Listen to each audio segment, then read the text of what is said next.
दोस्तों, 4 औरत मुज़फ़्फ़रपुर से निकलती हैं कुंभ मेले के लिए। लेकिन कुंभ मेले जाने के लिए उनको कुछ साधनों की ज़रूरत रहती है। साधन उनका ट्रेन या बस रहता है। ऐसे में वो दोनों चारों औरतें जो हैं बस पकड़कर और प्रयागराज कुंभ मेले पहुंच जाती हैं। मेले में पहुंचने के बाद में वो चारों औरतें इधर-उधर घूमने लगती हैं। घूमने के बाद में उसमें से एक औरत जो है बिछुड़ जाती है। बिछुड़ने के बाद में वो काफ़ी परेशान और जैसे कि काफ़ी हैरान हो जाती है, क्योंकि उसके जो 3 साथी थे वो बिछुड़ जाते हैं। और ये जो महिला थी, ये काफ़ी जवान, तकरीबन 35 से 40 उम्र थी इसकी। और इसका नाम जैसे कि देखा गया है और बताया भी गया है। ज्योति जो वहाँ पर इधर-उधर ढूँढने लगती है अपने साथियों का, लेकिन वहाँ पर उसकी साथी जो रहती हैं वो नहीं मिलती। और कुछ समय के बाद वहाँ पर 2 साधु पहुँचते हैं, जो नंगा साधु होते हैं, और देखते हैं कि ये औरत काफ़ी परेशान रहती है, तो उससे कुछ साधु लोग पूछताछ करते हैं कि आपको क्या तकलीफ़ है और आप काफ़ी उदास हो और काफ़ी आप परेशान हो। तो ऐसे में वो जो रहती है महिला भी, वो काफ़ी अपनी परेशानी उन साधुओं से शेयर करने लगती है।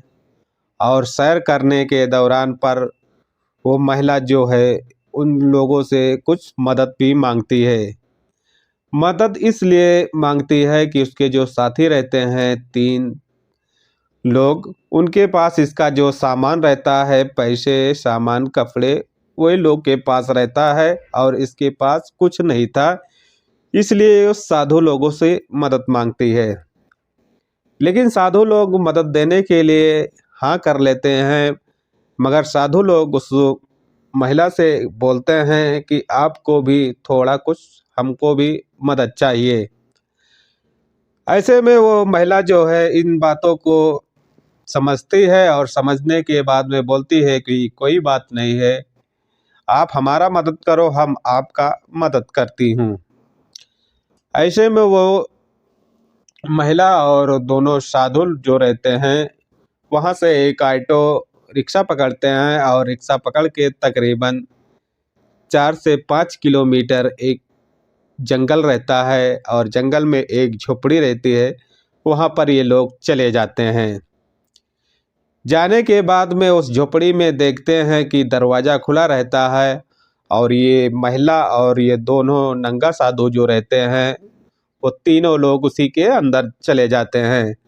और जाने के बाद में दोस्तों जो होता है, इस कहानी में आप लोगों को काफ़ी जानकारी मिलेगी। तो दोस्तों, आप लोगों से एक ही रिक्वेस्ट रहता है कि अगर चैनल पे पहली बार विज़िट किए हैं, तो चैनल को लाइक और सब्सक्राइब ज़रूर कर लेना, क्योंकि लाइक सब्सक्राइब करे रहेंगे अगर, तो जो कोई अगर नई कहानी हम लेकर आएँगे तो आपके पास तुरंत ही इसका नोटिफ़िकेशन आपके पास पहुँचेगा। चलते हैं दोस्तों कहानी की तरफ। दरअसल ये कहानी निकल के आ रही है प्रयागराज से, जहाँ पे 2 साधु रहते हैं। उनका एक का नाम सुनील रहता है और एक का नाम रोहित रहता है। ये दोनों बिहार के रहने वाले थे और इनकी जो है पिछली कुंडली में चलते हैं, जो इनकी जो घर की स्थिति थी वो काफ़ी ख़राब थी। जैसे कि मुज़फ़्फ़रपुर से ये लोग रहने वाले रहते हैं, दोनों जो सुनील और रोहित। और इनकी घर की हालातें जो ख़राब रहती हैं, तो ये लोग इधर-उधर काम करने के लिए निकलते हैं। लेकिन इनका जो पढ़ाई-लिखाई का नेचर रहता है, वो भी इतना कुछ सही नहीं रहता। सही के ना होने के कारण पे इन लोग को कोई ऐसी अच्छी नौकरी भी नहीं मिलती। तो ये दोनों लड़के जो हैं, जिसका नाम सुनील और रोहित है, ये दोनों लोग इधर-उधर काम की तलाश में काफ़ी रहते हैं, लेकिन इनको कोई काम पर रखता नहीं है।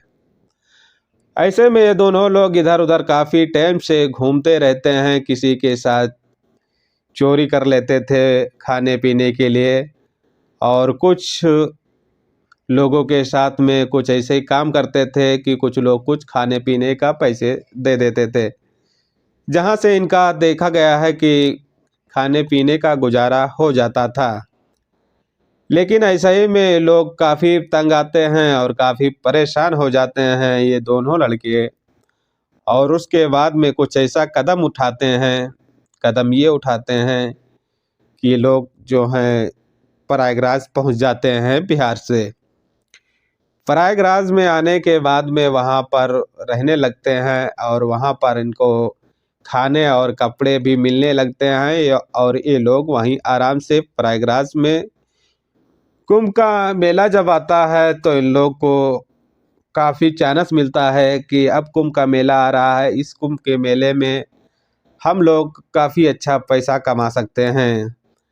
क्योंकि ये दोनों लड़के जो थे ये कोई असली साधु नहीं थे, बस इनका एक रूप था कि ये साधु बनकर और लोगों को चूतिया बनाकर और लोगों से पैसे खींचने का काम करते थे। जहाँ पर ये दोनों लोग मेले में घूम रहे थे, उस दौरान पर एक इनके सामने महिला आती है, और ये महिला का जब देखते हैं तो देखकर ही दोनों पागल हो जाते हैं, क्योंकि महिला काफ़ी सुंदर और काफ़ी स्मार्ट थी, और मेला में वो महिला अकेले में भटक गई थी, और भटकने के कारण वो काफ़ी परेशान थी। ये दोनों लड़के जो वहाँ पर पहुँचते हैं महिला के पास, और महिला से कुछ पूछताछ करते हैं, तो महिला बताती है कि हम लोग 4 लोग मुजफ्फरपुर से कुंभ के मेले आए थे, लेकिन मेले में भीड़ भाड़ की वजह से हमारे जो साथी हैं वो हमसे बिछुड़ गए हैं। तो यहाँ पर वो दोनों जो साधु रहते हैं, नंगा साधु जो सुनील और रोहित, तो इस बात को सुनता है और महिला से पूछता है कि आपको घबराने की कोई ज़रूरत नहीं है, और आपका हम मदद करेंगे, बस आपको थोड़ा हमारा भी ख्याल करना है। तो महिला जो रहती है 35 से 40 साल की, वो विधवा रहती है, और इन दोनों साधुओं का वो करामा समझ जाती है कि इनको खुद से बोलती है कि कोई बात नहीं है, तुम हमारी मदद करना, हम तुम्हारा मदद करेंगे। ऐसे में ये दोनों लोग खुश होते हैं और उसको लेकर अपने साथ निकल जाते हैं। साथ तकरीबन 4 से 5 किलोमीटर कुंभ मेले से दूर जाते हैं, और वहाँ पर एक खेत में पहुँचते हैं, और खेत के पास में देखते हैं कि एक कमरा बना रहता है, और कमरे में कोई नहीं रहता है। तो वहाँ पर जाते हैं और देखते हैं कि कमरे में जब प्रवेश करते हैं तो वहाँ पे कुछ कपड़े भी मिलते हैं, और कपड़े को ये लोग बिछाते हैं, और उसके बाद में जो महिला विधवा रहती है उसके साथ में सुनील संबंध मनाने लगता है। संबंध इस कदर से मनाता है कि वो जो विधवा महिला थी उसको जब चरम सुख मिलता है तो उसको काफ़ी आनंद मिलता है, और इसको भी, सुनील को भी काफ़ी आनंद मिल रहा था। ऐसे में जब सुनील का मन भर जाता है तो उसके बाद में रोहित भी वही काम करने लगता है। तकरीबन ये लोग रात भर में 3 से 4 बार ये काम करते हैं, और जब सुबह होती है तो उस महिला को कुछ पैसे देते हैं, और वो जो पैसे पाती है विधवा महिला तो वो काफ़ी खुश हो जाती है, और खुश होने के साथ साथ में उस महिला का ये दोनों लोग नंबर भी ले लेते हैं। महिला के पास एक छोटा सा मोबाइल रहता है जो बटन वाला रहता है, और उसके बाद में वो नंबर ले लेते हैं, और नंबर लेने के बाद में ये दोनों लोग, तीनों लोग इधर उधर हो जाते हैं। कुछ समय गुजरने के बाद में तकरीबन 2 से 3 दिन के बाद में सुनील फिर उस महिला के पास में कॉल करता है, और महिला को कुछ बातें करता है, और बातें करने के बाद में महिला को अपने पास फिर से बुलाता है। महिला उसके बातों में आकर और फिर से वो महिला पहुंचती है, और महिला को लेकर फिर से उसी जंगल और उसी खेत और उसी कमरे में फिर से प्रवेश हो जाते हैं। प्रवेश होने के बाद में वहाँ पर ये लोग फिर से वही अपना काम करने लगते हैं, लेकिन उनको ये नहीं मालूम था कि आज हमारे साथ में क्या घटना घटने वाला है, और आज हमारे साथ में बहुत ही बड़ा दुर्घटना हो सकता है।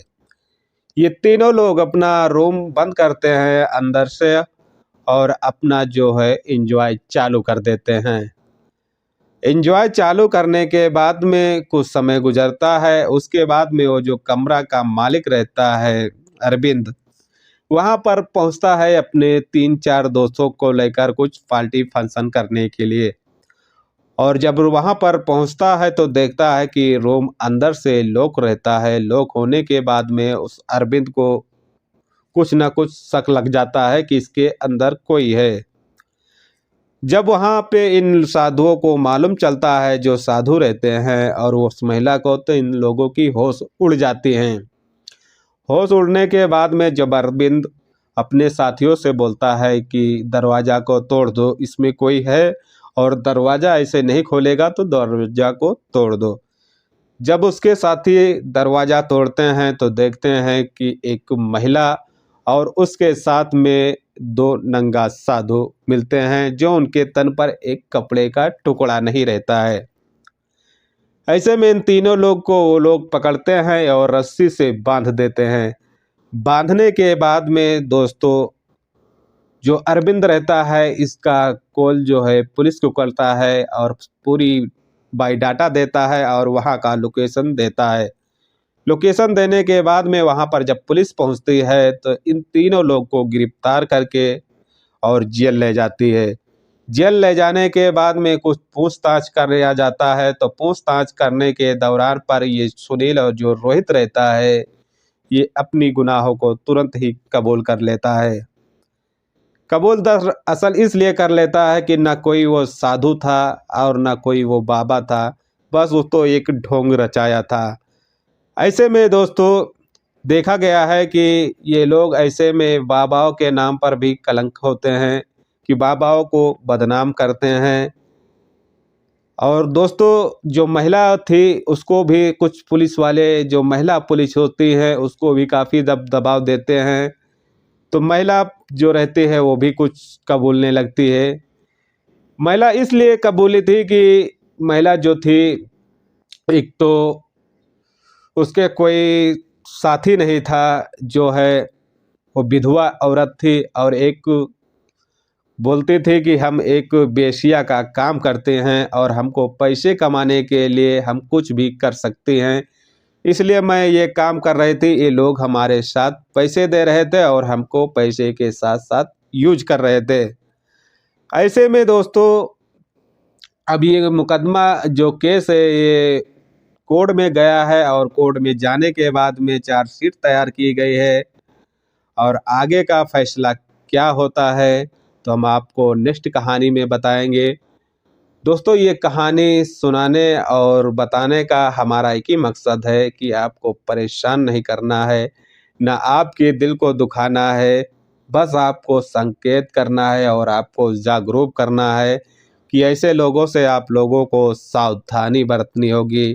जैसे कि ये दोनों लड़के साधुओं के नाम पर कलंक थे, साधुओं को भी बदनाम कर रहे थे। तो कहानी में अगर कुछ समझ आया होगा तो वीडियो को लाइक और शेयर जरूर करना। मिलते हैं एक नेक्स्ट कहानी के साथ। अपना